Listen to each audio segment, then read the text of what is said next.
ready, Jeff? Mine's just Okay. a click. Good for you. Okay, I was just making sure. All right, I'm checking on mine. All right. We start. Hey, bro, what's up? I'm Vin, And I'm Jeff. and welcome to our podcast. This week, I wanted to do a little sister special. I talk about my siblings a lot, and so I thought of like, hey, let's just bring in my family in. So, um, I also wanted to add in is I wanted to talk about. No, let me cut that out. No. So yeah, I'm bringing in my sister Tran. She is my first sister, and kind of the not the I talk about it the most, but she's the most prevalent in that like, oh, she has a bunch of quote unquote successes, and my quote unquote father-in-law Papa Israel had brought her up a lot, and so I wanted to talk about this week about success with her. So, Tran, if you'd like to introduce yourself. Hi everyone, I'm Tran. Vin and I are 19 months apart, so we grew up very close, have stayed very close, and it'll be interesting to talk about how our relationship has changed the past 27 years. So I love that you know it's exactly 19 months. That's it's crazy. close. Thank you. Okay. Well, if you'd like to start off with the quote of the week, Yes. When the path seems too long and hard, my sister takes my hand and reminds me that I don't ever have to walk it alone. why'd you pick this one? It just really struck me in the heart. It is how I feel about you and our younger sister, me, and even our little brother, Vang. And um, it's, yeah, it just goes to show that we are never alone, even when it feels like it. And I think you and I have respectively had a really difficult year in different ways. And the siblings were really there for each other. And um, yeah, and it's just good to remind ourselves of that too when we Yeah. feel alone. Yeah, I picked this as one of them because I mean you're the testament to like when I struggled a lot in growing up and stuff, and you just were just there, even if I didn't want you to be there or not. You're just there, like a parasite sometimes. Yeah. Jeff, what did you think of the quote? It actually resonates with me a lot too. Mm. I have five sisters and a little brother, but of all my siblings, my older sister Stephanie, she's always been the closest one to me. We've been through thick and thin together. I mean, she was a groomswoman in my wedding, so. Right. Uh, but yeah, anytime I've ever needed anything, she's always been a phone call away, and I've always known I've never been alone because she's always been there. Not to discount the rest of my sisters, but Right. if any of y'all are listening, y'all know that me and Stephanie are the closest. Uh huh. Yep. Yep. We all hear the favoritism. It's okay.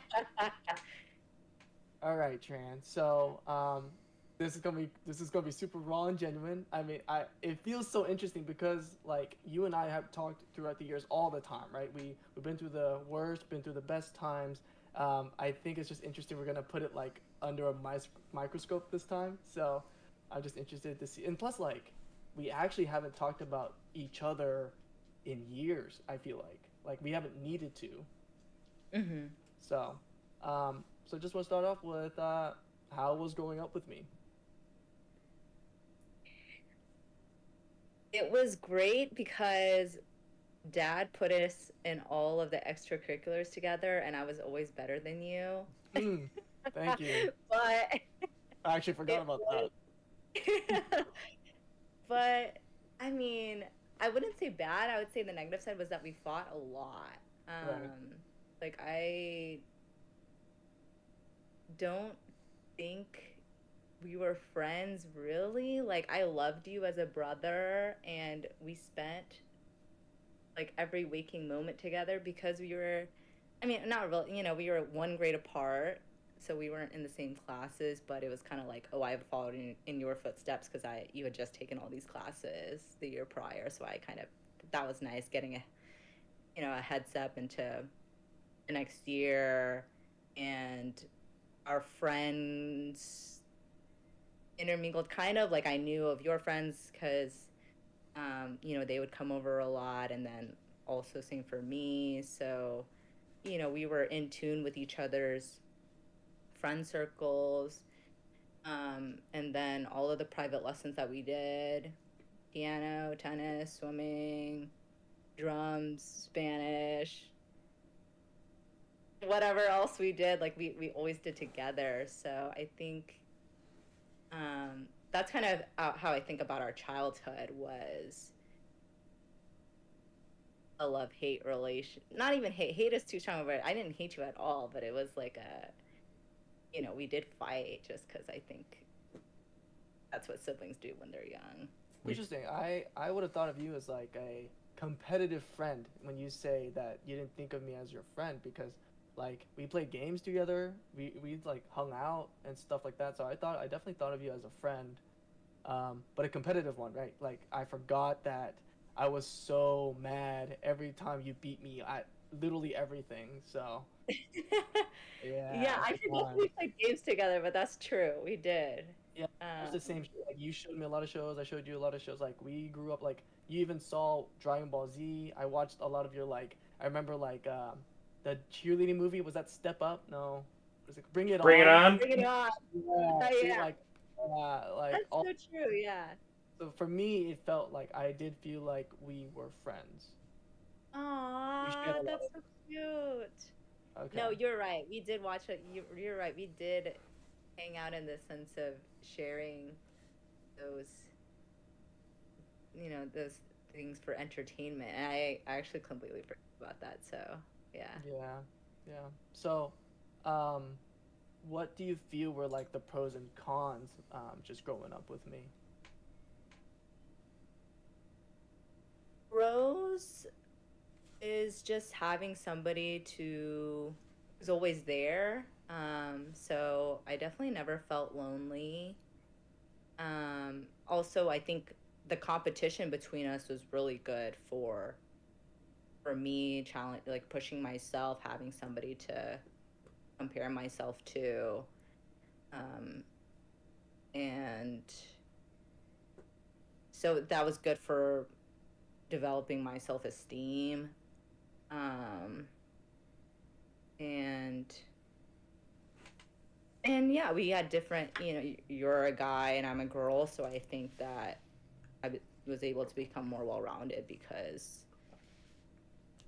I had you as my brother and got like a guy's experience perspective as a kid. Yeah, yeah. I definitely like. I had.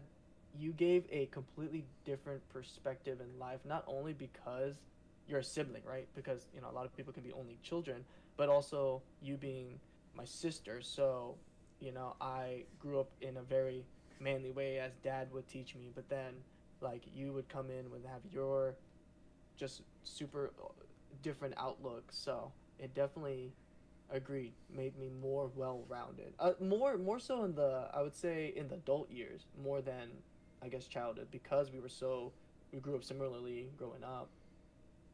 Yeah, yeah, Yeah. I mean, Yeah. that's usually how it goes, though. Cause like even with me and my sisters, when we were like in our teens and late childhood, all we wanted to do was bash each other's faces in. We didn't become friends until like late teens, early 20s, where it was like, oh, like this is my family. Like we need to be nice to each other. Right. Right. So then, what were your best memories of us growing up? best. Well, I will say for Vin and me, we became close, or at least this is how I remember it. I didn't perceive us as becoming best friends until we were separated when our parents divorced when I was 12 and he was 13, about. Mm. And I and my sister went with my mom and he went with my dad. And yeah, like I was so sad about our separation. And I remember that as being when we got really close because we would call each other, and I yeah, I was really heartbroken that we weren't able to live together. So, and we stopped fighting. I mean, we weren't living together anymore, but we still saw each other every weekend until, so that was for the next 4 or 5 years until Vin moved back in with us late high school. And so I think, I mean, yeah, so as far as best memories, I actually think it's that transition period where we did become super close in a time of real hardship, um, with our parents separating. And we didn't get so deep into,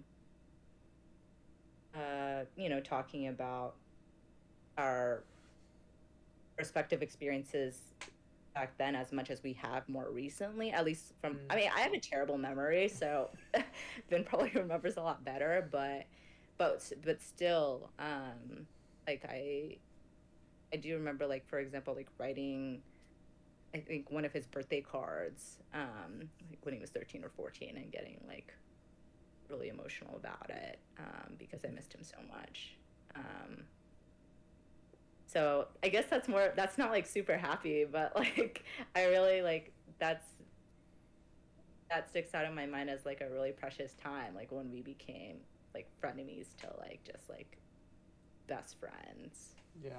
I was trying to. It's funny because I wrote these questions, but I didn't even think about it for myself. But I'm thinking the one instinctually right now, in the moment that sticks out to me, was when I was going through the depression and suicide. So kind of similar. Like it wasn't the best of times, but that's my fondest memory of you. Is like the context is, people that go through depression, they understand. It's like, okay, you want to be alone, and like you like when people are there for you, it feels nice, but you're like, okay, I just want to be alone. And Chan was just so annoyingly there. She's just like, Vin, like, go, like, are you sure you're okay? Like, she's out of concern. She's like, okay, you need to go to the doctors, you need to go do this and that. And then she's like, did you even tell the parents? And I'm like, no, as a guy, you're just like, you don't like you don't feel like they care. It's like, what's the point? She's like, no. And she went to go tell them anyway. She just went like full blown nuclear about everything. And like in the moment, I didn't like that. But after the fact, especially after I got better, I was like, wow, like it it felt so good to have someone that cares about you so much, to where like they don't care that you feel this way, or that it's like, okay, I need him healthy. I can't have him be gone. So that's my fondest memory of, like, you just took so much pro it's not proactive, what's the word, took so much initiative, to be there for me. That's when I really felt your love. So That's so um, cute. yeah. Yeah, we've really been through it in this family. Oh yeah. Oh, we've all been there. Trust me, I can relate. I mean, granted, y'all were older when your parents got divorced, but mine separated when I was 2. So Nice. I went through it my whole life. Yeah. Yeah. Which I mean, one could argue that might have been worse, right? Because you didn't have that nuclear parental figures. I would disagree solely on the fact of, like, that was what I experienced my entire life, so it was all I knew. Mm. Mm-hmm. Whereas I would think y'all kind of had it worse because you were separated. Because even after our parents got divorced, we all lived with mom. So I Mm. always had my Not the sisters. family. It's just we only got to see our dad twice a month. Right. Mm. But that was all I ever knew. I was 2 years old when they split, so Yeah.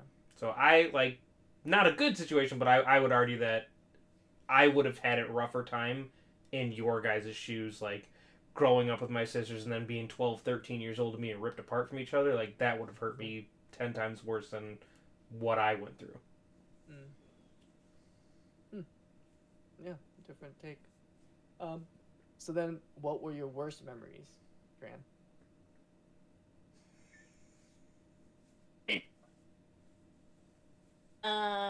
This is like throughout our whole siblingship. Yeah. Yeah. Of course. Be honest. What's your worst? Hey, we're airing everything out here. I mean, I don't know about specific memories, but Okay. I think in general it's just when I mean, yeah, I mean, just like I think there was a long period where we were as adults where we were fighting a lot, and it really just came to like we weren't seeing we weren't assuming best intentions of each other. And I think, and also a caveat with this is that a lot of communication was happening through text. And I think a big lesson learned there was just like, do not have any serious conversations with Vin over text because oftentimes things can be interpreted in a way that I don't mean them, or and vice versa. So, um, yeah, I think it was just for some reason our interactions led to us seeing each other in a light that wasn't the most positive, I think. And so we just weren't, yeah, we were assuming bad or malicious intent where there really wasn't any. And that was really frustrating for the both of us, obviously, and would lead to these like really big fights where we were just missing each other. Um, and it even come to be like Vin would say like we're actually saying the same thing, so I don't understand what we're fighting about. And like I think there's the assuming malicious intent plus, um, or maybe not assuming malicious intent, but not assuming good intent. And then there was also the piece of, um, okay, wait, I just lost my train of thought because Okay. mom No. brain. But Well. The thing is, okay. So let's go into it because that's one of the things I wanted to talk about. I wanted to kind of just kind of replay that back, especially for everyone because this moment is also my worst memory, but also I bring up this moment so much as like an example of of I don't have a good word of just like the perfect example of how communication can be misstrued and be like kind of the destruction of relationships, and also the the example of being able to overcome it and building the relationship back up even stronger than before. So yeah, I actually want to go into that and see kind of your side about it, and then just see if I see it the same way. oh yeah, I remember the second part of what I was going to say, which is Mm-hmm. that it was also our pride getting in the way. I think like we are both we both can be strong-headed, and I will say for myself like I have a hard time um ceding like when I'm not right. Like I like being right. So I think we're just both the types to be willing to die on some hills, and couple that with having um the assumed intentions that we did. I think like that was just a recipe for a lot of big fights, but like Yeah. you alluded to, we were able to overcome and Yeah, the way now I we saw it was like, so I think it really started back when we both went into college, right? So I went into Blinn A&M and then go to UTSA. You go to Yale, and go up north. And I think that's when we both started growing very very differently. Just the stuff you learned at Yale and the environment you're in, and the stuff I was going through, just the hardships, and then this my and I found spiritualism, stuff like that. And a few years had passed. I'm not sure how many years, but at some point we both moved in back together, and that's when it really, like, our differences really showed, and we were arguing like pretty much every single day. oh was this during COVID Is in that when you moved 2020? back? Is that when you moved back? Yeah, Okay, so then it would be yeah. 2020. Oh, I didn't realize it was so recent. I was thinking that this was farther back, but yeah, it must have been when we were all like all the siblings were. Yeah, that was the last time all the siblings were under the same roof was Mm-hmm. because of Yeah. COVID. Yeah, that and was like we yeah. had our differences before. We would argue, you know, we had different ideals, but because we were long distance, it didn't show. But then once we actually lived together, it was bad. That was Yeah. the worst time I remember.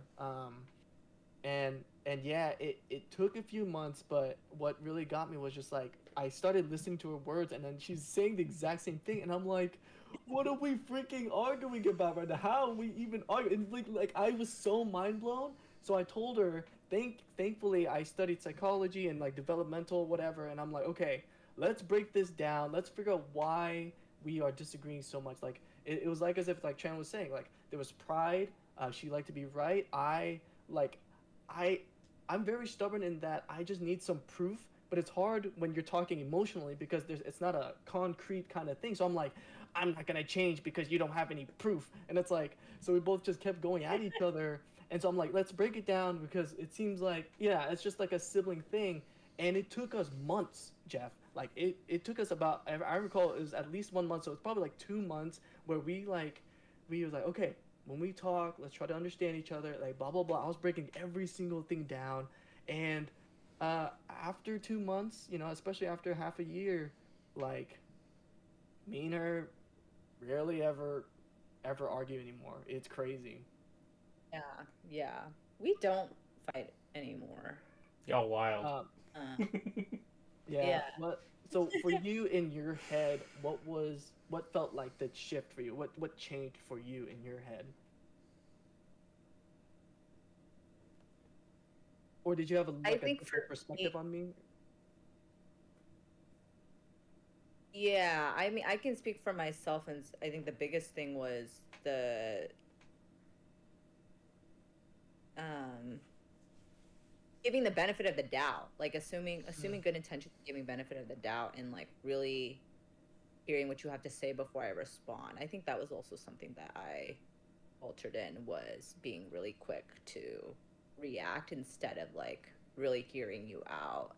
mm, And I think part of that was because of this, I don't know, this like perspective that I had of you, or perception that I had of you, that I mean, yeah, again, my memory is terrible, and this was right like 5 years ago by now, but um, I think, yeah, I was just like quick to So, judge probably. okay, go into that. What was your perception of me before, with all our arguing and stuff? I think, yeah, I think one thing is I thought that you were very arrogant, like in a way that I didn't like. Like you thought that you knew it all. Mm-hmm. Um, and I guess that goes along with like thinking that you're always right. But I also think that I'm right a lot of the time. So, Mm-hmm. I mean, this is, back then I've like Right. older now and matured more so, but um, I would say that was the biggest thing. Okay. And then what happened after our like, I guess restart, reshift? What Yeah, happened I after that? think the realization was that you are really just like, you ask questions to really understand, and you don't ask them. Yeah, I think that is key. Like, you don't ask things um in a way that to judge somebody. You ask out of curiosity and for understanding. And I think I had assumed before it was like you're asking because, as a criticism, as like a Mm-hmm. implied criticism, not for understanding. Okay. So then where did that come from? Why did you think that? I think because I thought that you were very arrogant. Okay. It Okay. makes a lot of So then sense it's now. like, oh, you're judgy because you think that, things should be a certain, like, people should be a certain way. Uh-huh. But come to That's show sorry, that. what did you say? Oh, I just said it makes a lot of sense now. He's very inquisitive. He asks so many questions. Um, yeah, no, that's interesting. And that's the I in because back then I will say this as well was Jeff, you got the good end of me, right? Like Cullen can attest to this. Tran, Phil, like my family. Um, I am not very literate. So when it comes to trying to my tone, trying to get my thoughts across, trying to get my point across, it was horrific back then, right? So I can see why Tran would think like, oh, he's the way I'm asking it and these questions he's asking, oh, this arrogant guy is just trying to judge me. Whereas like for me, it's like, oh no, I want to learn, I want to know, but I just didn't know how to like um, I don't know how to spew it across to somebody to make it like very coherent and that makes sense. So I had to ask. We're gonna have like, for example, Edwin and Jen. There was a like they had a little intervention for me to be like, Vin, when you say these things, it does not sound the way you want it to be. And I'm like, whoa. Yeah. Okay. And I had to train myself. I had to practice for months and months, and then again with trans. So I wasn't even perfect with them. So it's like so many times I had to break down how I spoke and how to get my point across, relaying exactly um, my gesture, I guess. So so that totally fits. That totally makes sense. Um, yeah. So, anyways, I love that story because so many friends, even family, right? I will hear their story of like, oh man, like just having family problems, like what's going on, and they'll be like yada yada yada, and we're getting mad at each other, and I was like, you know what? I've been through this before. I know exactly what you're going through, and you guys are probably at the exact same page. Y'all care about each other, but y'all are just construing it, misunderstanding, and you know. So I love our story because I'm able to relate it to other people now and let them know like, hey, y'all don't actually hate each other. Y'all just saying it incorrectly. Yeah. Yeah. So I don't know why. I just love that. That's like my favorite moment of us. I guess our I guess redemption arc. Yeah. Yeah. That's what I it feels like.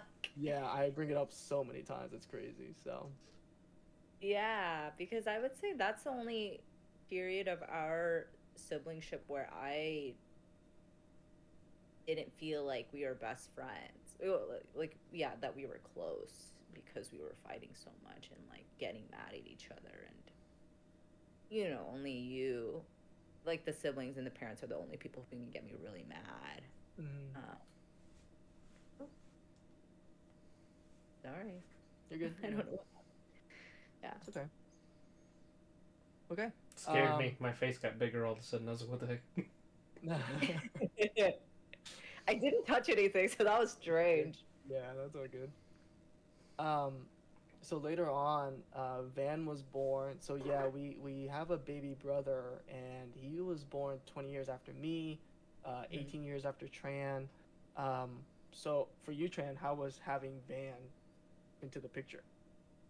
I loved it. I like to say that, okay, so up until recently, I used to always say that if I were going to have kids, it would be either two or four because when it was just the three of us siblings, you, me, and me, I didn't like it because I saw it as like you and I would fight, and then me and me would fight, and then you and me would fight. It's like all of us would fight each other. But then Vang was born, and like there was peace like, throughout the four of us.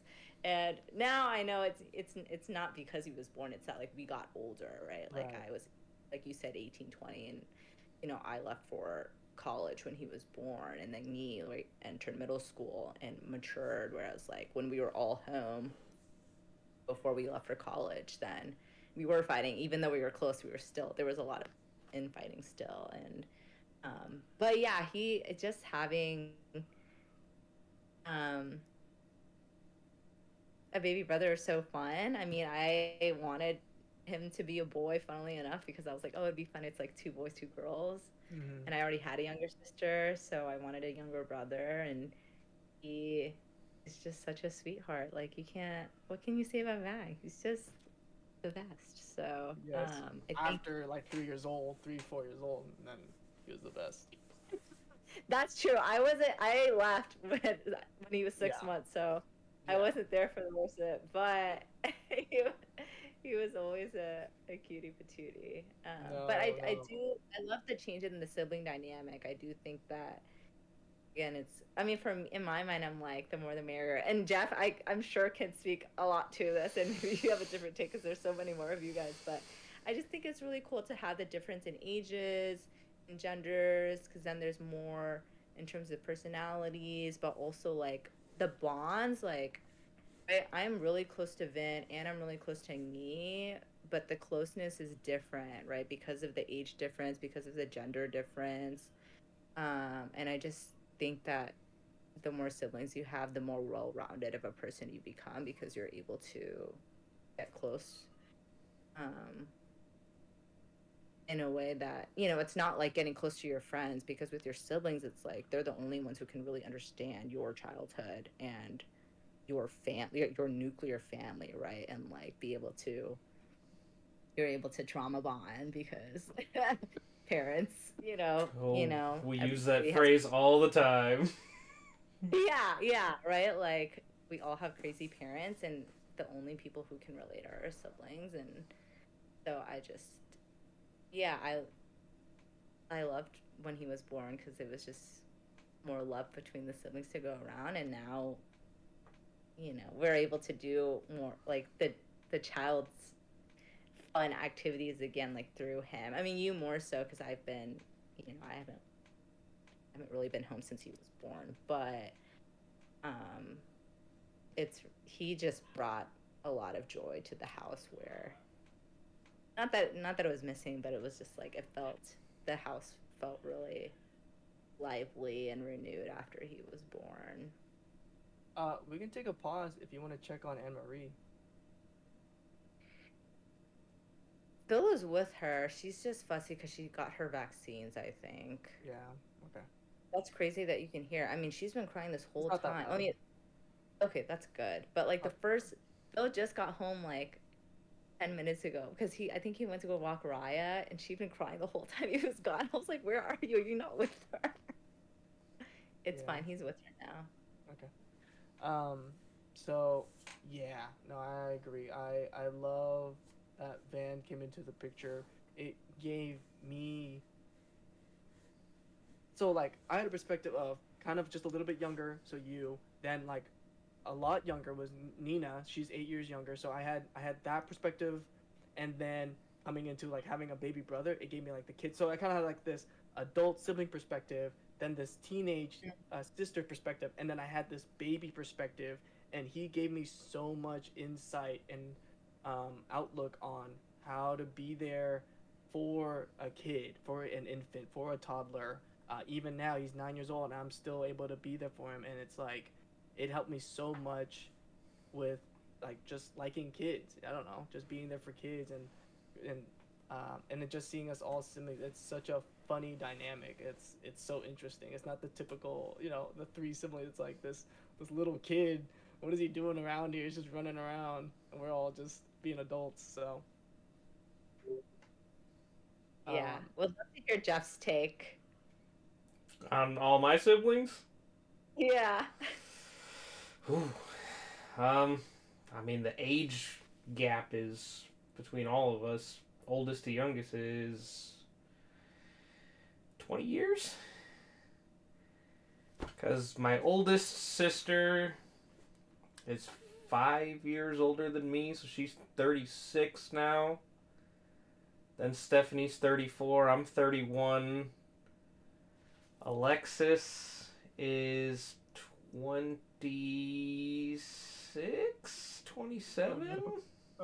Yeah. Tommy is 22. Uh huh. Aubrey's 20. And Aiden is 16. So there's a bit of a gap. Sure. But I never really had a relationship with my oldest sister, Amanda. Like, love her. She's my oldest sister, but we never interacted much. Even in our adult years, like, we'll text each other on our birthdays.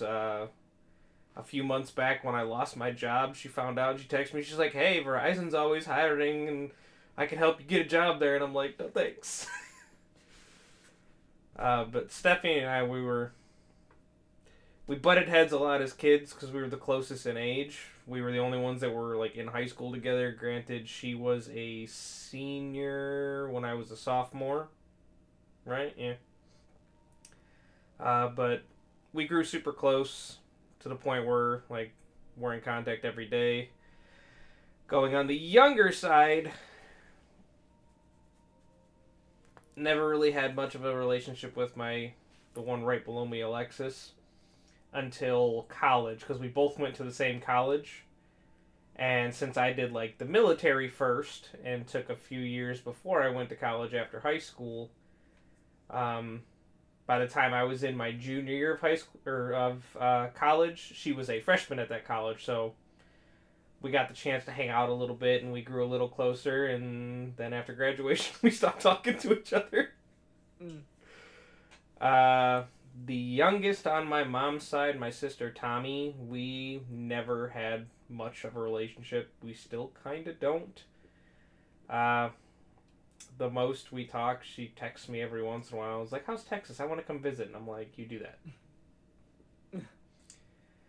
And then my dad remarried and had my youngest sister Aubrey and my little brother Aiden, and I have a good relationship with both of them because anytime I talk to my dad, he's like, "Hey, let's say hello to your brother and sister," and I'm like, "Okay, hey, how's it going?" But Aubrey's in college now, and she's a wild child. Yeah.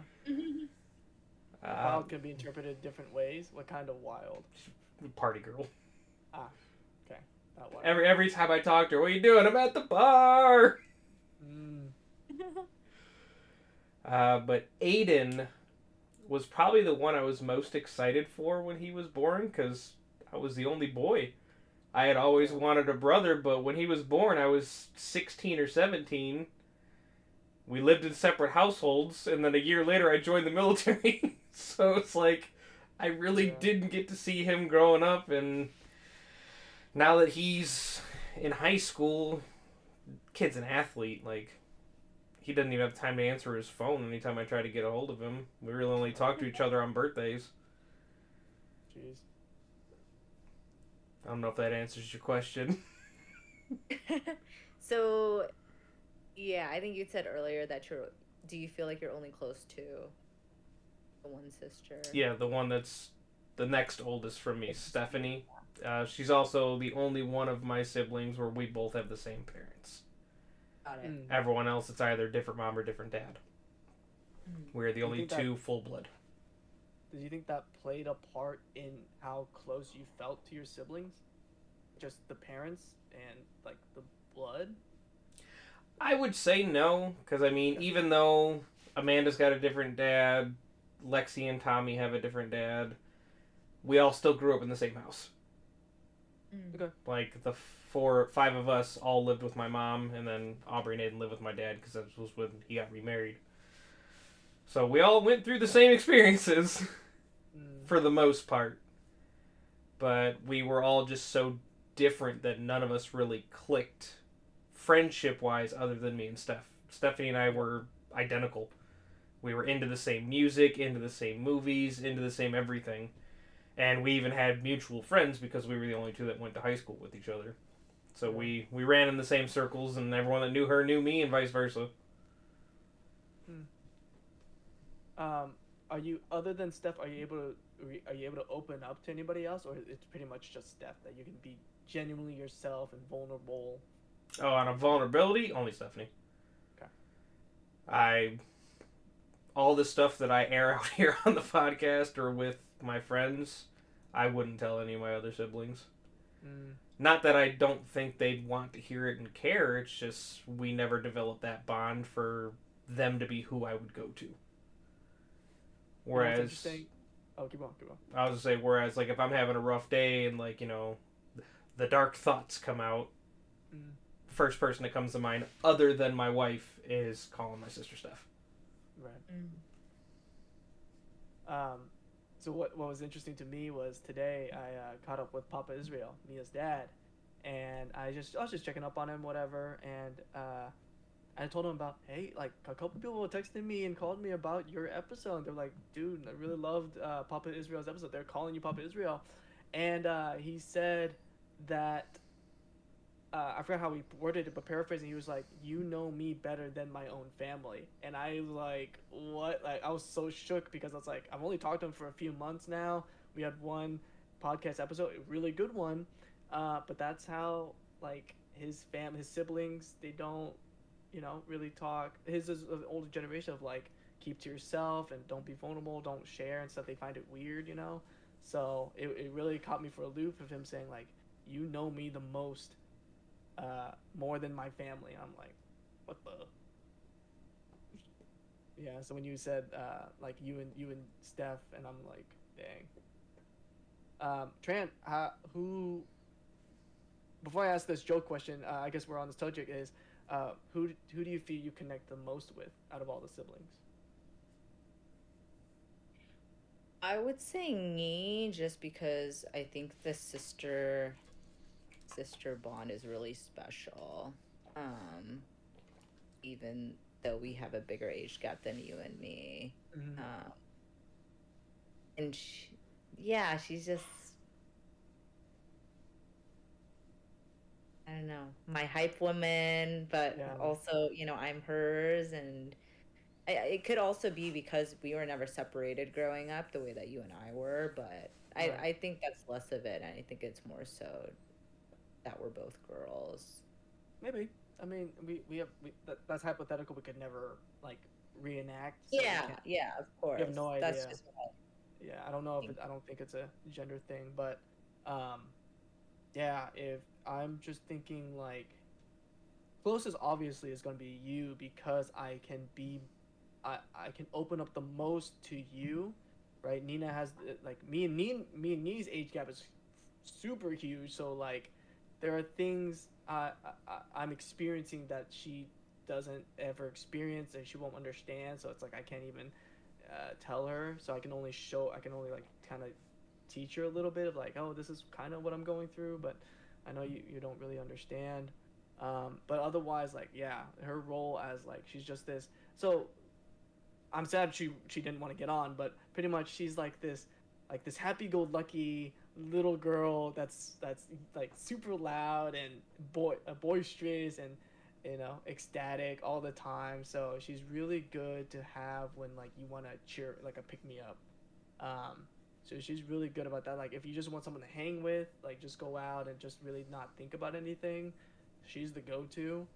Um, but for me, it's like trans the one that's like, oh, like I need someone to talk to and like kind of empathize or sympathize with me and kind of give me that different perspective. So, because interestingly enough, like the joke growing up is Nina's my mini me, because me and her were pretty much the same. I used to be this happy-go-lucky guy until life hit me, and I'm this like serious podcast talking, whatever guy. But um, so yeah, and Van is so interesting to me because I've grown so attached to like his growth and that brothership. Like I'm waiting for the day he's more cognizant of just relationships and communication and social cues and stuff like that, and to where we can have like deep talks and I can take him to the gym and we can share hobbies and stuff.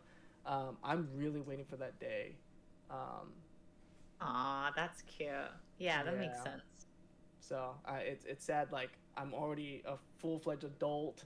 I could have possibly had kids at the same age he was, and like, I can't have that brother feeling yet. But I mean, he can have that brother feeling growing up, so that's cool. Yeah. Yeah. So there's a joke question brought to you was if you had to kill off all siblings except one, who would you keep around, Tran? This is a terrible question. I know, but it's a joke question. I think it's funny. The obvious answer is Van. I was gonna say yes, literally. Literally. Thanks, Jeff. I got you. Is that your final answer? Oh yeah, that was gonna be my answer. Yeah. Bye, Vin. Yeah. It's okay. Me and Nina It's had just our. too innocent, right? Like, Yeah, exactly. Yep. Good point. Okay. Um, would you change anything about our experience growing up? uh, um, well, I'm one to always say that all of my experiences have made me who I am today and brought Right. me where I am and has given me the life that I have, so I wouldn't change anything. But recent therapy Right. has taught me like there is a lot of things that I carried as a child through my relationship with mom that I really didn't have to. And yeah, I think that,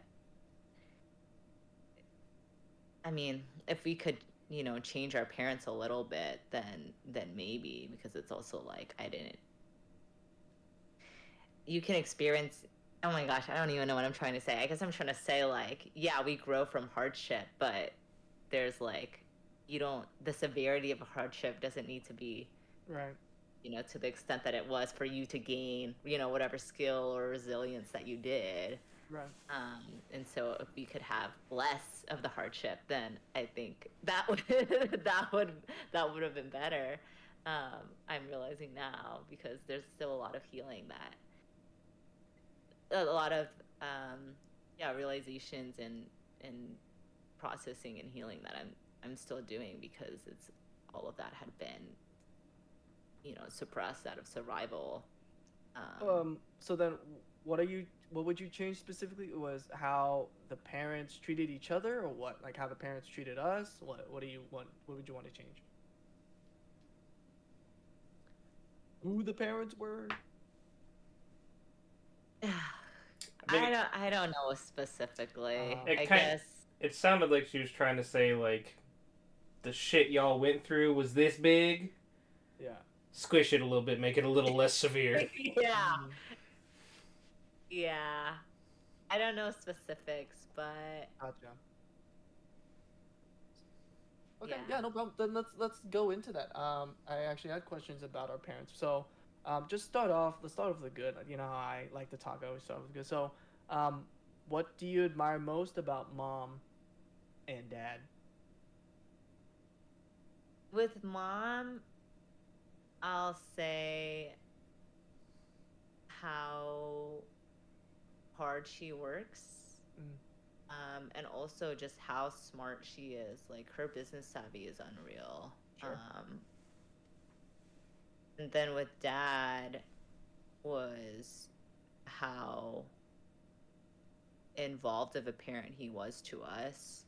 Mm, And for me personally, how much he always encouraged me and told me that I could do whatever I wanted in life, because he really believed in me. And that was really the foundation of my high self-esteem. Like, I never, doubted that I was capable of great things, and um, never, yeah, never didn't believe in myself. And that's because he believed in me so much. let's go into that. Because I mentioned in Papa Israel's episode where you and I talked. I forgot why we were talking about this, but you had brought up. It's like, yeah, yeah, Dad told me. What was the quote Dad said from your words, from your memory, about education? Oh, that education is the way for me to get wherever I wanted in life, and Hmm. that I'd be able to do anything. Right. And I mentioned to you, it was like, Dad never said that to me once, ever. Yeah, You know, um, his crazy. was, I know, and his was just like, oh, you like think about how to be the perfect person and think about what you do for others, not what others can think about for you. And he's just training me to be like how to be a man and how to do this and that. How to So do I better. Yeah, exactly. How to do better. No, literally. Okay, I'll give you some stories, right? For example, like I, for example, he would be like, "Vin, go clean my shower," and I'll be like, "Okay." So I started wiping down the. It's like this glass clear shower. I'm wiping it down. I'm like, "Okay, I'm done, Dad." So I'm like 10 years old. I was like, "Dad, I'm done." He's like, "You think you're done?" And I was like, "Yeah." He goes, it looks, it's like, "What is this?" On this like little corner with this little mildew, and I'm like, "Okay, it's a dirty stuff." So I clean it. I'm like, "Okay, Dad, I'm done." And he's like, "You sure?" I'm gonna go look again, and if you're wrong, you're gonna clean it again. So he goes back and he finds some other stupid spot. Like that's what he did for everything. Oh my god. So he made me like so like he made sure, and he'd always tell me like, you have to do everything 100%, or like when you leave a place, make sure it's better than when you left it, when you Yeah, got there. You yeah. know, yeah, stuff like that. So and then for her, he was like, go do education, go do school or whatever. Now I feel like I probably gave you PTSD when I was your boss. No, not at all. I took the good out of it. I didn't. He didn't traumatize me. So he just did it over and over to where it's ingrained. But it wasn't like abuse, luckily. So Well, then I was never serious. I don't know if Vin ever told you that, Tram, but I was his boss for a while, and anytime he said anything to me, I was like, Vin, do better. yeah, it's just like, do better. No matter how good even if I did it perfectly, he's like, do better. Oh, So he was my top guy. Like he outperformed every one of my other agents, and every time I was like, Vin, do better. You can do better. Come on, do better. uh, So what was your perspective? What was your opinion on that? Thoughts on that? I mean, we went through the exact same thing. It's just crazy because I don't remember, right? Like when I think about dad, that's not the stuff that I remember. I mean, I do Hmm. remember the, you always leave a place better than you found it, or you always make a situation better, right, than when you got there. He always has a lot of his quotes that have really, I think, yeah, have really stuck with us, even if we don't remember them verbatim. But the specifics that you were talking about, as far as like, making us be so, I don't know, detail oriented, whatever. Like I forgot about all of that. For me, it's like I think about him and I think about how he just, yeah, made me feel like I could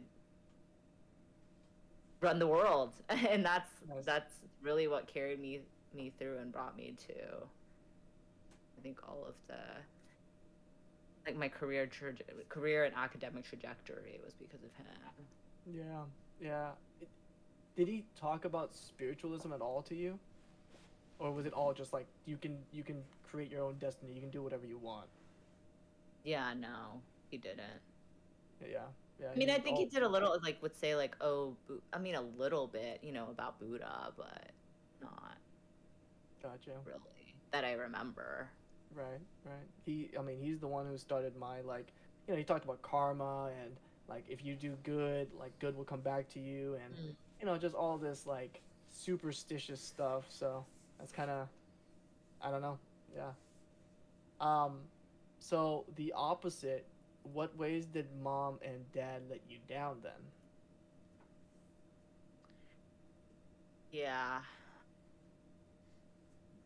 With mom, the biggest thing actually has been in my phase of life this year, like in becoming a mom.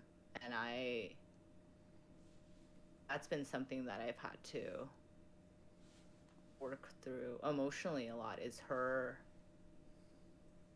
lack of presence in my child's rearing. And just like, she's not really a parent, like yeah, I've just, I think as an adult, I have really realized that her parenting was absent parenting. Well, And before adulthood, I really thought of that positively. I was like, oh, her giving me free reign is the reason why I am so independent, self-sufficient. I like had to learn how to do everything by myself, right? Like that freedom is what made me so, self-sufficient, but what that means is that, like, right, there's a hole in my heart insofar as that, like, I was my own parent and I didn't have that emotional rock, um, that that is a need for children. Um, so yeah, and I realized that this year with graduation and then my baby shower and like these milestones, um, that were really important to me for our Your parents wedding to be day. and for them. And my wedding, like coming late for my wedding ceremony, like right, these big things in my life and them picking work, like her choosing work. How I always put it, and said this for years, is like she chooses work over her children. But on the other side is like I am very empathetic and understanding, and like until recently through therapy again, like to a fault though, right? I was like, oh, like this is the way they had to be because they're it's a survival mentality, right? Mm-hmm. Like they literally can't help it. Right. Like they've had money for a long time now, right? Like 10 years, but still it's always like it could all go away tomorrow, and therefore I have to work every day that I can, um even if it means like not showing up for these big things that my children are going through, and in their minds it's not important, because that's just not the way that they grew up. And um we didn't grow up celebrating our birthdays and going to, like, I just took Anne Marie to a pumpkin patch last week, right? Like we never, and we through her I'm able to do all these things that we didn't do as kids. But how would you have shown that to them, right? Of when it's 30, 40 years of survival, how would you show them, oh, let's show you a different culture of parenthood, when all they know is survival? How would you have shown that to them? Well, no, I'm not saying I could have, and Oh, I didn't, oh, right? And like oh. the extent of what I came out of through therapy was just communicating to mom that, like, can you come to my graduation? Like, it's really important to me, right? And then she says, and that, like, that's all I can do, right? And then Right, everything right. else Gotcha. is in her court, and she can't change, and I know that, but it's just Okay. communicating how I feel. It's like, Right. I would be really sad if you don't come, and that's all I can do, right? Yeah. So that is the biggest thing with mom. And then dad is obviously like Yeah. a whole other thing. We don't have to get into We it, can. but We have time. But before we get to dad, I talked to mom one time. I asked her like why she, why doesn't she be more, especially with Van, was like why aren't you more there? And yeah. she said her philosophy was that, oh, I grew up by myself and I turned out good, so that means my kids can just go by themselves and they'll turn out good too. And I'm like, mom, that's flawed. I didn't know how to say in Vietnamese, but I was like, that's flawed reasoning. That's so Yeah. bad. Yeah. Yeah. It is. I mean, even with Vang, like, I'm his parent. you know, yeah. There's that, and then oh, sorry, I lost my train of thought. But yeah, that's her mentality, right? Is to like, oh, like you guys didn't grow up with us reading to you as kids, so he doesn't need it, or like you guys didn't grow up with whatever. And I'm like, I'm this way, like despite that, right? It's not because of it, like, Yeah, right. um, I have a yeah. question for you then. So, what do you think would be worse? Your situation where you had an absentee parent because they were so dedicated to their work, or an absent parent just because they were lazy and didn't care? Whoa. I think that,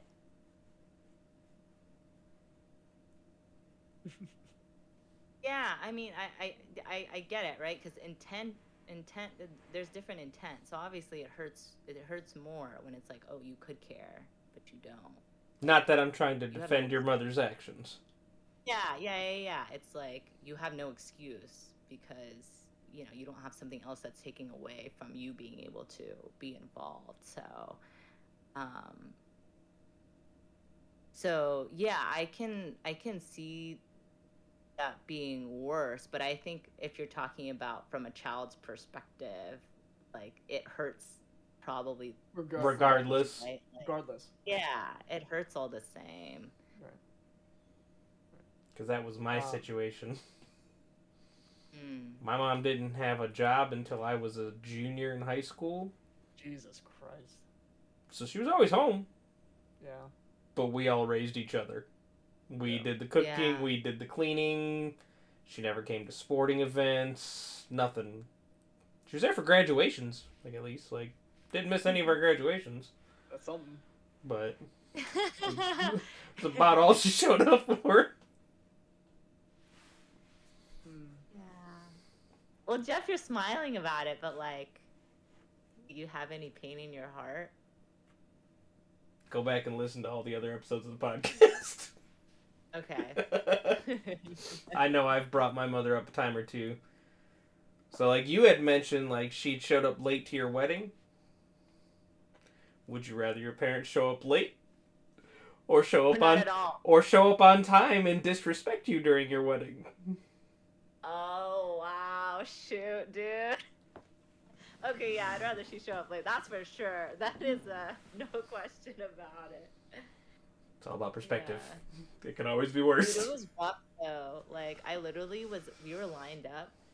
The bridal party was lined up to enter the church, and I was sobbing because my parents were there, and she was supposed to walk me down the aisle, and then but the thing about this church is that they were really strict about starting on time, so they literally wouldn't wait. So like I'm crying over here, two of my bridesmaids are like trying to comfort me and are like dabbing my tears so I don't ruin my makeup, and then we're supposed to walk. Like, I realized that everybody has left.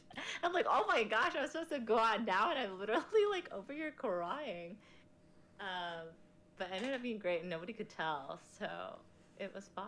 And I just walked with my grandma, which was really sweet, and ended up being, special. But anyways, yeah, well, and I still don't know why they came late. I mean, they were just working. I called them. I mean, they were just No, working. yeah, that's what I figured too. Yeah. But anyways. So, I mean, last parent is, how has dad affected you? What's your feelings on dad? When did dad? Oh, so yeah, with him, I say that he chose money over our relationship. He chose Sure. money over me, and that's different than choosing work over me. In that he took advantage of my love and care for him and exploited me. And it started like just as I had started making money when I was in college, when I was working. And just the amount of money and loan requests kept increasing to a point where I was finally able to realize that it just had become toxic, and he was taking advantage of me and I needed my husband, and I needed our family, like my siblings and our parents and grandma to finally make it all stop, and I severed my relationship with him. So we've been estranged the past 4 years. That was the last time I was actually angry. Yeah, that was crazy. Yeah. I'm so mad. Oh my gosh. Context, real quick, is like, yes, I say my dad taught me a lot of good things, but he's a good dad, but he's a horrible person, right? So he did a lot of shady things. He was a bad husband, bad friend. Did all the vices you can think of, every vice he's done. And I don't know. And then he estranged, his daughter. And then I can't even talk to him more. Like, the guy that I used to look up to and needed for guidance and everything, like, we used to come to, like, oh, what do you work now? And I'm like, I'm at McDonald's. And it's like, oh, it's like, okay, he doesn't make enough money for me to ask for money. So it's like, I lost my, my role model, my idol. Um, so, there's an extra question from others was, if dad said sorry, would you let him back in your life? If dad apologized.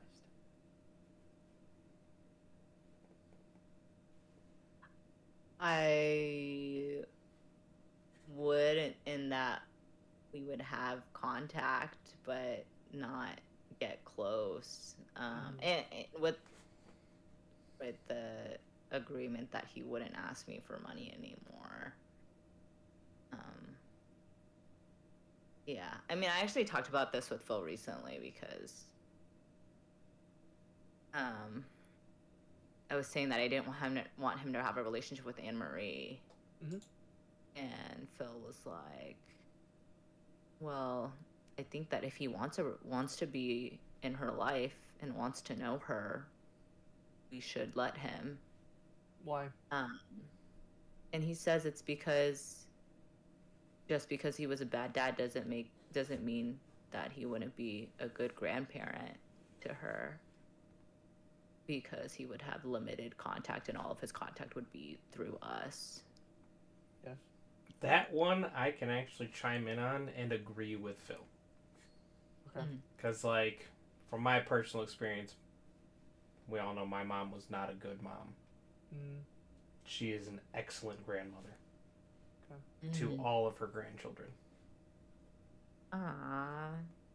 Yeah. So that's his.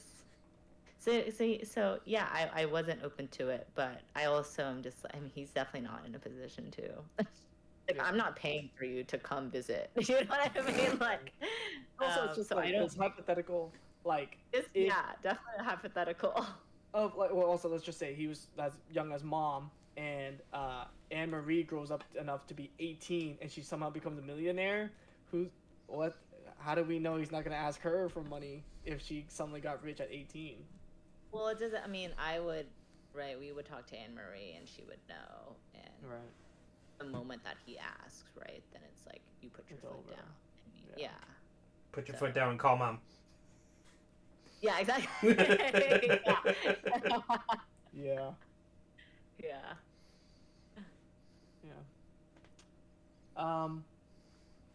Wanted to see your perspective. I don't know. I wrote dating down. I don't know. I think a part of dating was interesting when you first, maybe you kind of revisit the time you first had started dating Phil, and there was a hiatus. Like, you and I disagreed. I didn't like Phil, and we didn't talk for 2 months. You know, how visiting back, almost 10 years later. What's your opinion, thoughts on that? Yeah, I think that we were really close. We were talking every single day when I started college. And he and I started talking in February of spring semester. So, yeah, it was definitely we fell in love really hard, really fast. And I can understand, as you're my protective older brother, how that can, want us to slow down, and you are wary.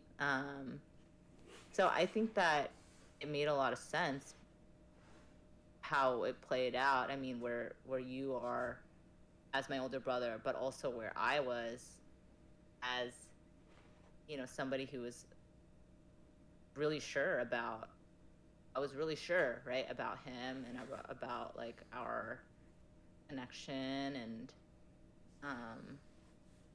that we were in love. And But it wasn't just that, so, right? Because, like, I trust you, but I didn't trust Phil, right? Just right, but I think for me, right, my mentality was like, you don't know him, right? Like, you just know superficially, like, through what I've told you, but also his past. But you know you didn't actually know him, so I'm just saying that, like, I think, yeah, I just wanted you to trust me, and it felt like even though you were saying you trusted me, you didn't really trust me, right? Because you're not giving your trust. I can trust you, but I don't have to trust Phil, right? I don't have to like. I can like you, of course. I love you, but I don't have to like him. No, I think that's true, but I'm saying that like you are not trusting me in making this decision to pursue a relationship with somebody that you find questionable. Like even if you don't trust him, I see where she's coming from. Okay. right? Like wanna I'm reiterate? saying that, yeah, I'm saying that I agree with you in that you can not trust him and you can trust me, but I am the one that's making the decision to be with him. So Right. for you to disapprove, you know, this courtship because of him, that still means you don't trust me. Okay. So, but I could still have my opinions and still disapprove, right? Doesn't mean, um, Jeff, what did you want? What were you thinking? Because why do you see what Trent's saying as if because you have a younger sisters? Um, I've never really gotten into my younger sister's dating lives. okay. Oddly enough, though, like the one right below me, Alexis, like when her and I were in college together, like I did kind of grow a bond with her boyfriend, Okay. and she does not get along with her dad at all. Like they haven't spoken to each other in years, Sure. to the point where when he wanted to propose, he called me to ask for permission since he couldn't ask her dad. Right. But like relating to what Tran's saying, like I can see where she's coming from because like with Stephanie, and this literally just happened like a month ago. She just started seeing a new guy, Mm-hmm. and he has a bit of a past. So my instant thought was just like Vin, questionable. You gotta earn my trust. I give everybody a blanket trust, and it can be built or lost.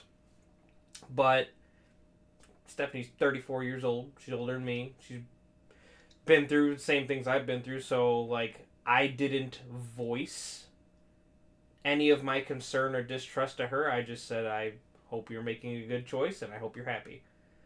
But at the time, and doesn't mean I approved, but I wasn't going to be like, yeah, I don't think you should do this. Like, I'm going to let her make her own choices and see what happens. And now they're having a baby.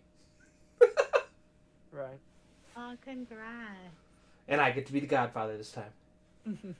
Aw, so cute. Congrats. But Trent, at that time when you started dating Phil, you were what, 19, 20? Yeah. I mean, obviously different circumstances. So I'm not saying that either of us were in the wrong. Like you were in the wrong for, you know, being cautious and or anything. I'm just saying that. Yeah. So I was 19, and also he was my first boyfriend, first everything. Like I had never even started dating. Like, yeah, never at all. So yeah, I think that it makes sense. Yeah. And I mean, y'all are married now and have Anne Marie, so you know, it's all good. We came out of it. So Yeah. we didn't let our disagreements and different ideals get in the way of our you and my like sibling relationship. Let's reverse this now, though. Tran, what were your thoughts on Vin's dating situations? Oh God. Wait. Jeff, Oh you my know the gosh. concept? Huh? You know the concept? Did you and I talk about like my dating life? I don't remember. I bringing it up. mean, you've told me bits and pieces, and I've heard the whole Yeah. story with Mia, but I want Tran's perspective. Oh God. Oh my gosh. Oh God. Since 14 years old, he is, there are those types of people who are always with somebody or talking with somebody. Oh God. That's fun, but also like. Damn it, Jeff! Why did you have to do this to me? Oh, as soon as you brought it up and started questioning her, you should have known I was going to reverse this on you. This is the sister episode, all right? It's not the brother episode. Hey, your sister's the one giving her perspective. I That's just true. gave the nudge. God damn it. Let's just Okay. say Keep going, Trey. Go. that Mia is the first relationship that he's actually happy in, actually sees a future with, and so many of his past girls have had clear red flags that Vin is just so willing to ignore. Oh god. And Oof. like also, okay, I will also say about Vin is he's actually such a romantic, and that he like goes to 100 when the girl is just like at 20. You know, like he's so like he Full is the send it. guy who bought Disney World tickets. He bought a ticket for her before they even started dating. And then, of course, they never actually ended up dating. So Vin's like, "Will you and Phil go to Disney World with me?" And Because it turned out amazing. All right, it worked out perfectly. okay, it was such a fun trip. And this it sounds like it was a long time ago. This was like 3 years ago. Okay. 2019, 2020. It was like 2020. Yeah, Yeah. Well, 4 years yeah, ago. 2021, no? After COVID? Or maybe it was before COVID. I don't remember, but it wasn't that long ago. And so he's got full sends, and it's really cute of him, but Hey, if you want to talk just spiritually, if I didn't do that for her, we would have never went on that Disney trip. I know, So, exactly. And it's actually one of my fondest memories is see? that sibling trip. So, So anyways, I'm just it so wasn't in for love. her, it was for us. But I just needed coercion through a girl. That's true. That's Okay. true. That's What true. about with Mia? Like, what were your thoughts when you started seeing Mia? I was hesitant just because of how many other girls he's right. It's I mean at the start of every girl that Vin is talking to, right. It's literally been like Oh god. dozens of girls, you know. So every time that he's talking to somebody new, it's not. It's just like you can't really dig deep into it until some time has passed because again he's such a romantic that he really goes all in even if the girl isn't there with him, but thankfully Mia was there with him and has been with him the whole time, so We're about to yeah. go on 10 months. Yay. You're approaching the 10 year. months. I am. It's crazy. Yeah. It doesn't even Wait, feel Vin, like have you talked about your 6-month rule on the Mhm. podcast? Okay, have. yeah. So I mean he'd never made it to 6 months, you know, so I have yeah. like, a couple of them, and they failed. So Hey, that's normal though. So- Like when I was in high school, most of the girls that I was with, it was 2 months here, 4 months there, 6 months there, and then it was like that first one was like, okay, we made it to almost 2 years, and then the next one was almost 7 years, and now I'm on 7 years together, 4 years married. yay. Wow. Nice. But no, Vin doesn't do long-term relationships though. I'm trying to say like because of his rule. Right? Like they I never ain't went waste that no long. time. I got no time to waste. Okay. Right. Not when you're going through dozens of girls, then yeah. Vin the But Playboy. No, that's old. That was a long time that's ago. 10 months old, Jeff. We're 10 months past. Yeah. Um. So and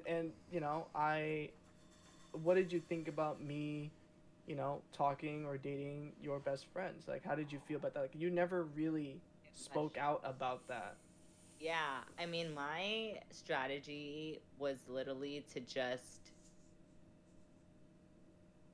not have anything to do with either of y'all because it was basically just to be a neutral party. So I just didn't want to. Just felt like it would get really messy because they were my best friends, and it's basically like, yeah, right. And you're my brother, who I'm also right equally like. You're also my best friend, so that was my tactic. I mean, we were really young, so I don't know if that was the best thing or not, but You I ever mean, felt like so long ago, so. you never felt like I crossed the line or something like that, or like your best friends crossed the sister code or something? I don't know. I'm just making stuff up right now, but Definitely not the latter. I think with the former also not, but not as strongly of a no. I think my attitude was if they want, if they make each other happy or they just want to try it out, like that's not my business. Um, yeah, I mean that as a kid, like that's what I was thinking. As adults, I don't know. I don't think that any of it would have gone the way that it did as when we were kids, but that was my approach. What did you think? In hindsight, do you think that you shouldn't have pursued my best friends, or? I don't know. It's that's the hypothetical of the kind of we've touched on is like, I, who am I right now? I love who I am right now because of everything I've been through. So, like, who would I turn out if I didn't go pursue them and stuff like that? So, it's hard to say unless I was omnipotent, and knew exactly how it would turn out. So I can't Yeah. say. But between you and me, relationship wise, it didn't feel like it changed or anything. Like me and I were still No. straight. Right. It never got in I the mean, way. yeah, it didn't. I will, yeah. I mean, it stinks when you're the cause of pain for one of my best friends, right? But like, again, that's none of my business, and I just stayed out of it. Uh, So, yeah, yeah, yeah. I felt bad. But anyways, let's move on. Thank you, Jeff. Thank Oh, you for you're that. welcome. this is what You're welcome. when the siblings are really close in age, boy girl siblings are really close in age, then it's like the potential for dating is. Oh, I agree. It happened once for me. I dated one of Stephanie's friends, and it was the funniest thing ever because she threatened her friend. Oh. She did the whole "you hurt him, I hurt you." Oh God. Oh wow. That's funny. So she got into, yeah, it was her business. It was definitely her business. But anyone I dated was her business. Oh. Anyone. It didn't matter if it was someone that she didn't even know, someone she did know. I needed her approval. Mm. Aw. That's cute. Last sibling question. So, in the end, how important is it to you to have brothers in your life? How important is it for me? It's of the utmost importance. I mean, the siblings are my number one go-to people outside of Bill, obviously. And yeah, y'all are just such a source of joy for me, and it is a bond that can never be broken, and again is unlike any other because we just know each other from in ways that nobody else ever will, from living together but also growing up together and having, you know, family the family understanding that we do. So Yeah, yeah. yeah. I would agree. That's like, I think, just having a sibling in general, like you can't control the gender, so it's like, you know, but at least this is the sister episode. But it's like, yeah, I think having sisters really gave me the just the more, I don't know a good word, but I'm just gonna say like feminine, more empathetic, more feeling side of things. Really understand like how to be there for others, not in just a very, um, I'm a very direct and forward person, and y'all have taught me like there's a very gentle way. You don't have to go at everything very aggressively or assertively, you know. Um, Yeah. so so yeah. Jeff, you want to answer this question and kind of go into your sisters and stuff? Sister testimony. How important to you is it to have sisters in your life? Or I guess sister. Just kidding, all your sisters. I mean, I'm sure. it was important. It still is important. Minus, you know, Cass. Stephanie's my best friend. Mm-hmm. To the point where we talk about more than we probably should. Like, she knows pretty much everything that goes on in my life. I know everything that goes on in hers, even the stuff that I don't need to know. But I don't think I'd be who I am today, and I don't think I would have made the decisions I've made throughout my life if she wasn't there. Right. So if you're listening, Steph.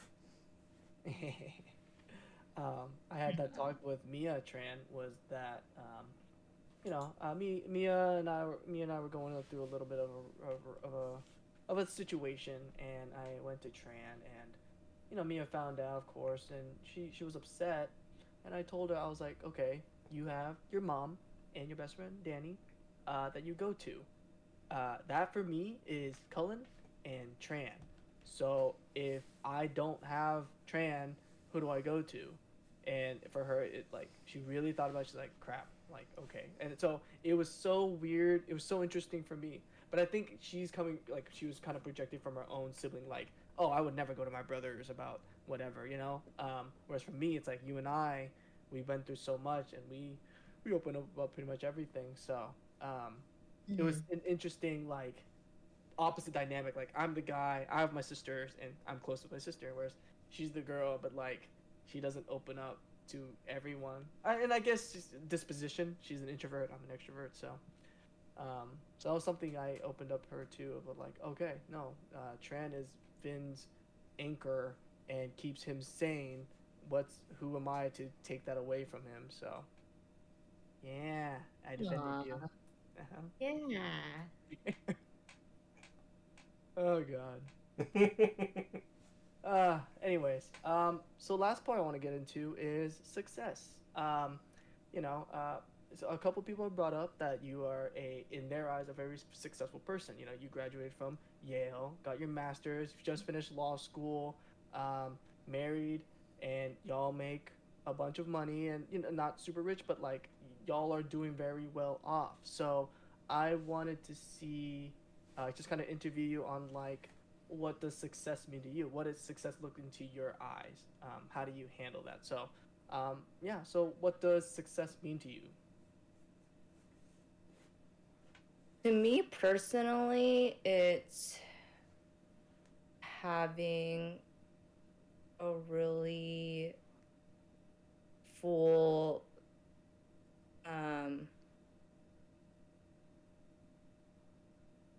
like having really full relationships with my loved ones, being really connected to them. Um, so that's family first and foremost, but also my friends.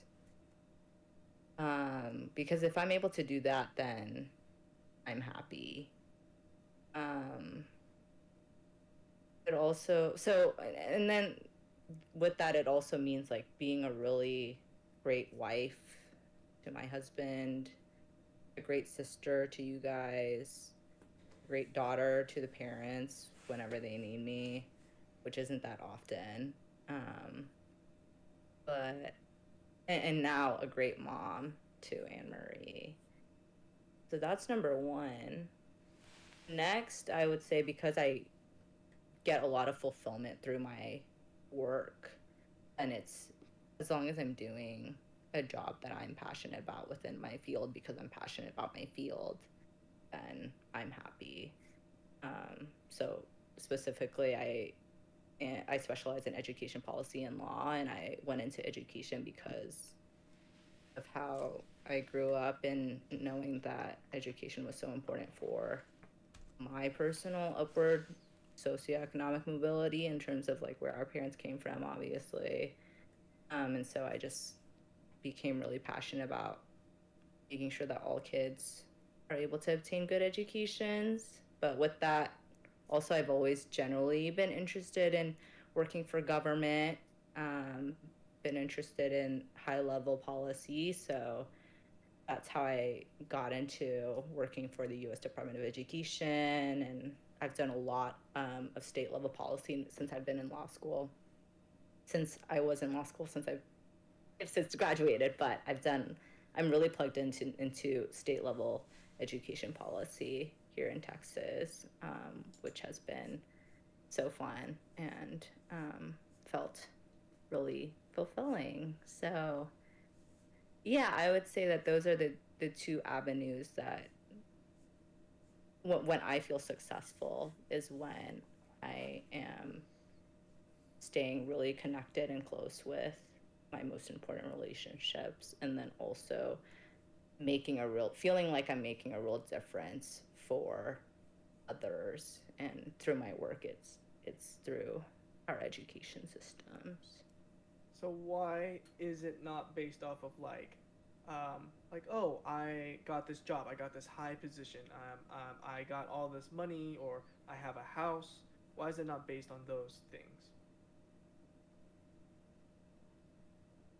Um, Or like I graduated, like oh, I finished law school, got my master's. Like, why not based on yeah, that? I mean, right, because those are, I guess, milestones, but it it's really about what you do with them, right? Like to me, going to law school in and of itself and graduating from law school. I mean, I don't want to say it's not an achievement to graduate from law school because it is, but for me, like that's not.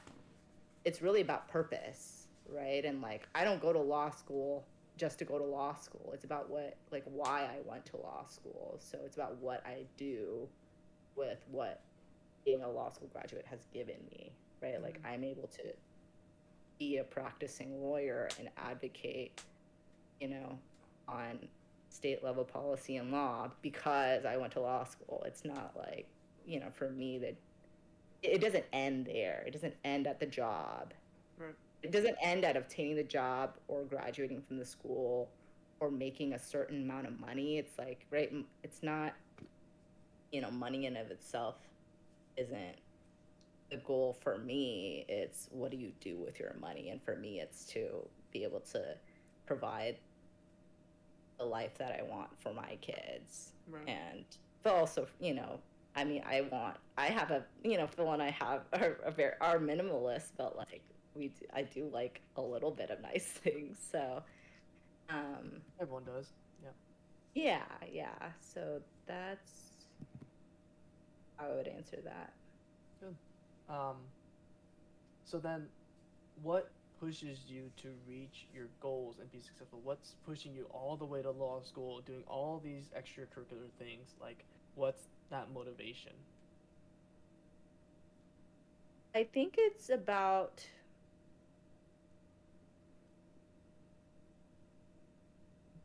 I just really find I genuinely enjoy the work that I do. So it's about doing most of the things that bring me enjoyment and fulfillment. So it's like, you know, for as far as like a job, for example, it's like let me do the job where I don't have to do any of the grunt work that I don't like doing, I guess, right? It's like the more qualified you are, then the more picky you can be about the job that you'll take. And so for me, it's like, I want to make the most impact. I want to do the most strategic level thinking, right?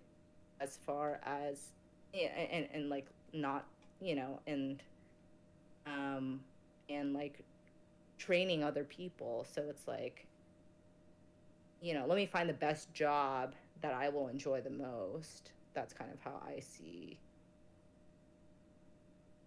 it career wise. Um, motivation otherwise, yeah, I think it's really just about what brings me joy and fulfillment. That obviously is relationships. And then I guess I said my career too. So that's how I would answer the But career that would also aspect. mean you enjoyed school, right? Because like a lot of people have like high aspirations of wanting to change the world, doing a lot of things, but you go to school and it's like, dude, this sucks, and you're taking thousands of dollars in loans, and then you finish your bachelor's like, I've had enough, right? Yeah, Like that's what? true. I There's do enjoy something about school. yeah. Yeah, I do enjoy school. Um, I will also say that through my exposure to kind of like the world of elitism, like I will put it that way because it is like that's how it feels when you're in it. Is like there are people who literally work just to make as much money as possible. So like even though I'm saying that, oh, like money isn't the end goal for me, like for a lot of people it actually is. And I met a lot of people like that in my higher education. So yeah, I also want to caveat and say like that it's not a bad thing for, these material things to be people's end goals. I'm just saying like I just don't see it that way. And for me, really the end goal is how can I maximize my happiness and enjoyment and fulfillment, and the things that bring me those things are my relationships, and also like making an impact through my work and using my mind in a way that I enjoy. Very humble.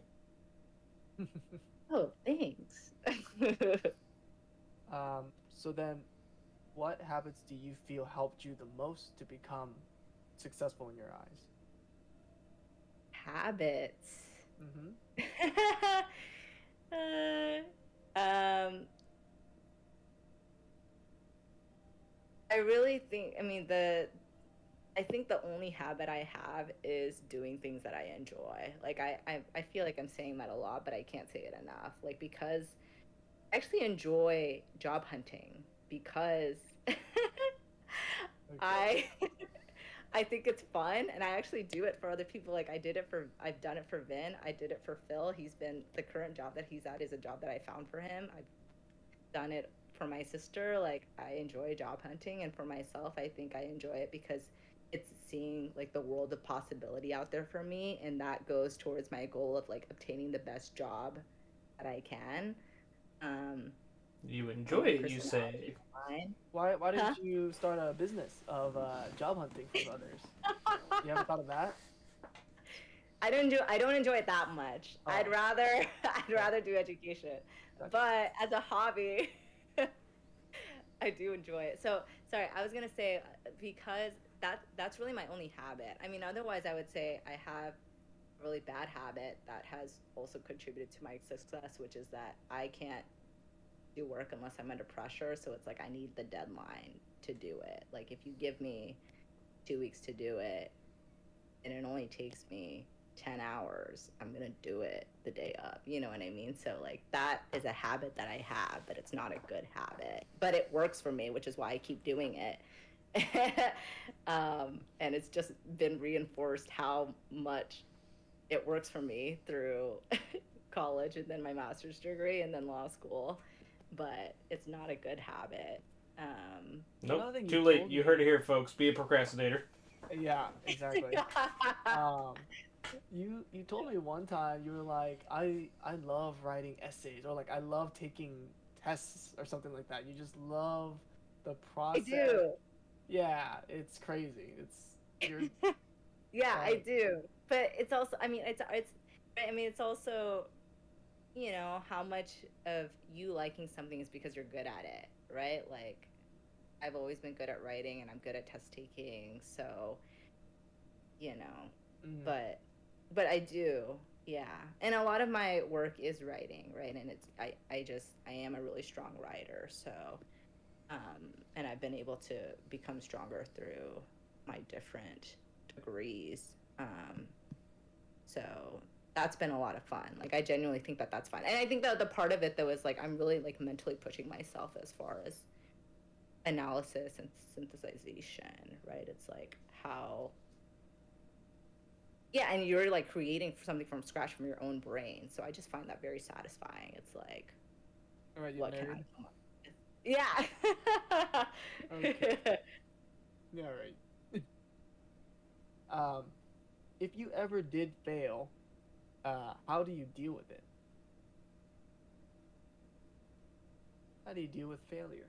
The phrasing of that sounds so conceiting. If you ever fail, how would you deal I with that? She never comes up to me. She's never like, "Vin, I failed this thing," or she's never like, she's always like, "Yeah, I just passed with 100 on this essay I wrote 2 hours ago," or she'll be like, "I just went to an award ceremony," or something like that. She never like talks about, "Oh yeah, I failed this class." Like I don't hear that ever. Yeah. Yeah, see? Yeah, it's I don't really fail, so I just I I think but in general my approach to life is there's always a lesson to be learned, right? So um And I really don't. I think part of it could be an attitude thing where like I don't really see things as failures, right? Like, if somebody was to me were to fail a class, like to me, I'm like, that's not a failure. It just means like, what have you learned from it? It means that you need to work harder, right? And if you do that, then it's just you've succeeded. Like that's the success, right? Is you learning from it and growing. So because I feel like I'm always growing, I don't ever feel like I'm failing. So you have the Edison perspective. Thank you. Because they always said, it took Thomas Edison like 1,002 tries to make a light bulb, and he was always like, well, I just found 1,000 ways not to make a light bulb. Yeah, exactly. Yeah. So then, would you say like you're not so was it you're not prone to instant gratification to things like or, or were I don't know how to ask this question. Was are you more prone to like instant gratification or delayed gratification? But obviously, through what you've said, you're well. The thing is, you enjoy it, so you're getting kind of both. Yeah, I think it's both. Yeah. Mm, I think, I do think what keeps me going is the long term though. So it's like, even though I enjoy it in the moment, there still has to be a point, if that makes sense. Like, I'm still working towards something.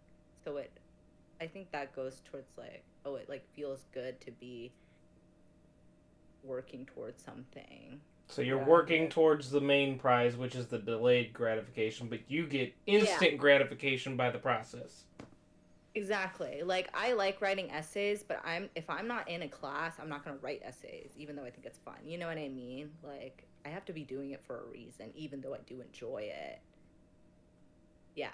That's my answer. I mean, well, to us, plebeians and peasants over here, we work towards delayed gratification, and we don't get that instant gratification because we hate, most of us hate school. We hate like we have to grind our way up or whatever. So, um, yeah, no, we can't relate. I don't think most of us can relate to that. Oh, I hated school every step of the way. The only Yep. gratification was at the very end where I got my Yep. degree and I could be like, look, fuckers, I did it. Yeah. Yeah. Yeah, no, I love working and I've loved all of my internships in law school, for example. So it's fun for me. It how did it ever was there ever a point where it could have been like was it called workaholic, like a very addictive personality, or you're okay? Not for me because I like my like doing other stuff too much. Like Mm. talking with friends and family, going out, um, spending a lot of time with my partner. Like work life balance has always been really important to me. So any job that had you working, more than a normal work week, I has never been on my radar. Do you think that has to do with your mother? Yeah, I never saw it that way. But yeah, I mean, I'm sure subconsciously. Um, yeah, but also just like my happiness in itself, like even though, work does make me happy, it's not the reason that I live, like that's not, why I'm living. I'm, Mm. living because of yeah, the people I love and the job itself isn't it. So Yeah.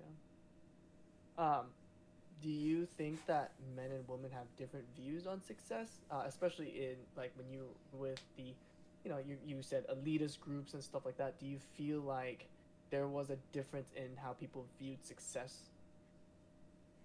I don't think it's by gender. I think it's by I mean, I don't think it's by gender. No. Um,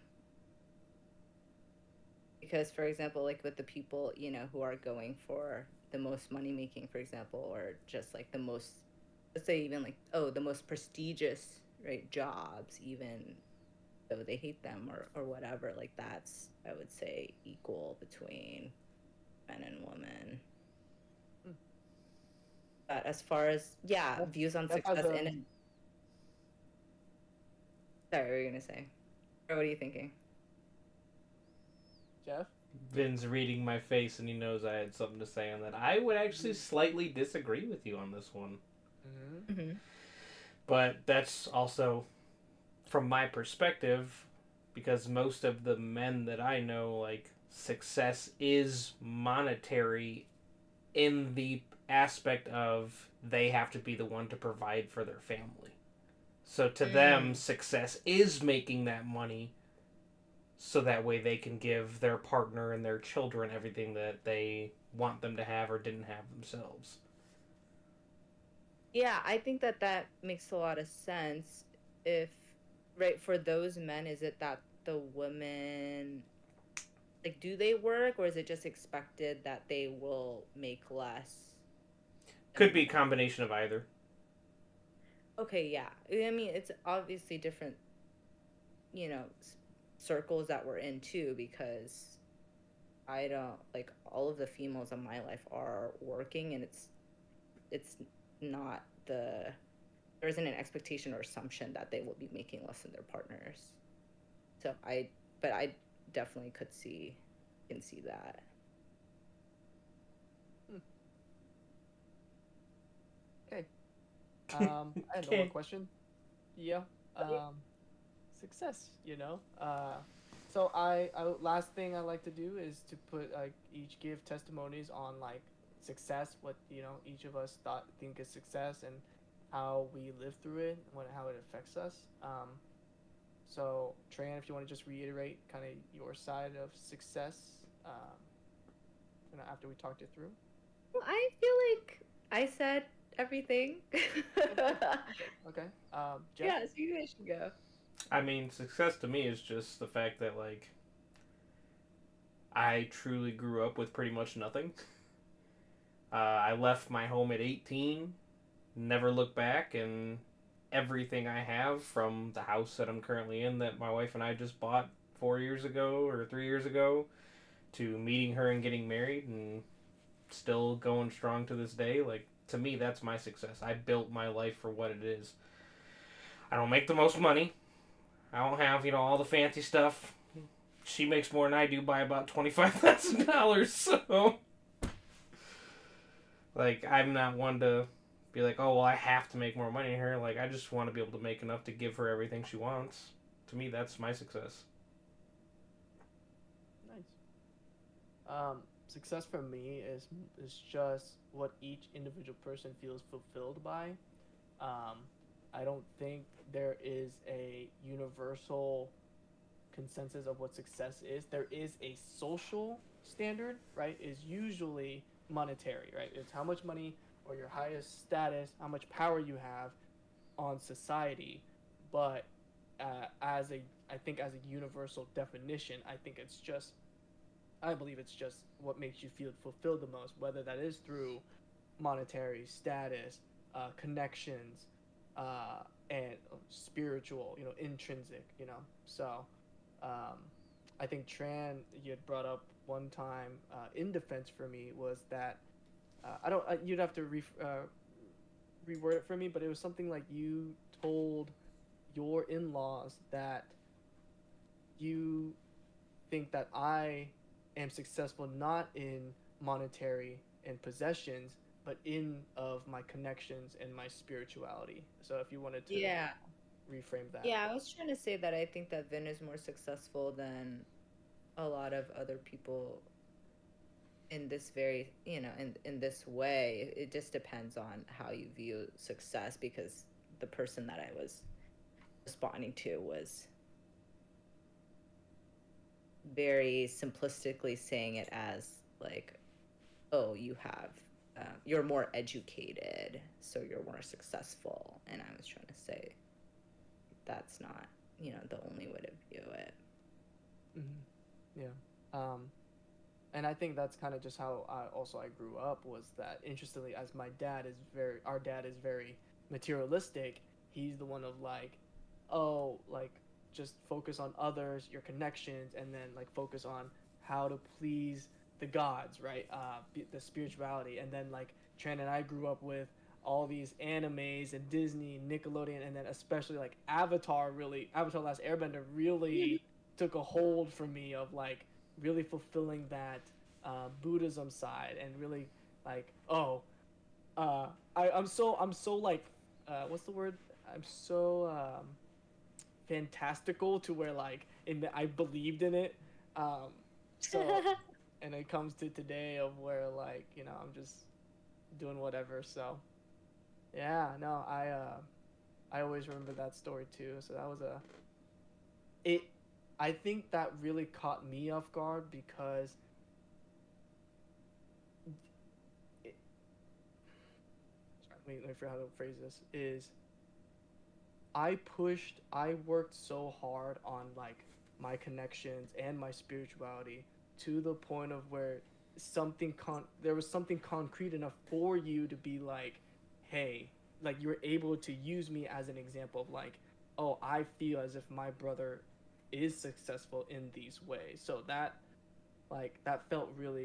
felt like a milestone for me of like, wow, um, people do believe in me, not necessarily believe in like the spirituality or whatever, but it's like there's something there that I'm doing to where other people are saying, yeah, um, he's doing it.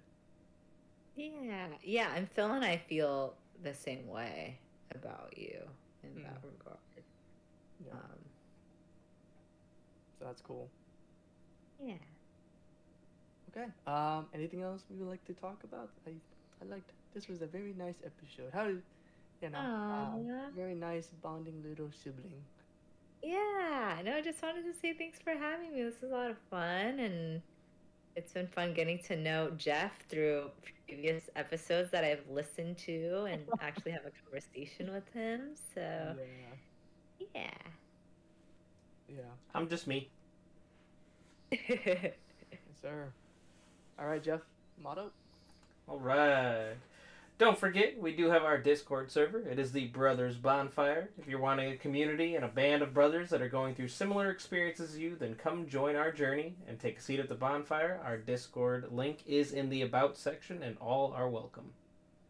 Along with uploading every Wednesdays, we are also streaming the podcast when we can on Sundays. So come hang with us after the podcast. The stream is a safe space for us to anyone to just chill, hang, and chat about anything. Take care, guys, and thank you again, Tran. Yay! Bye Yeah. bye.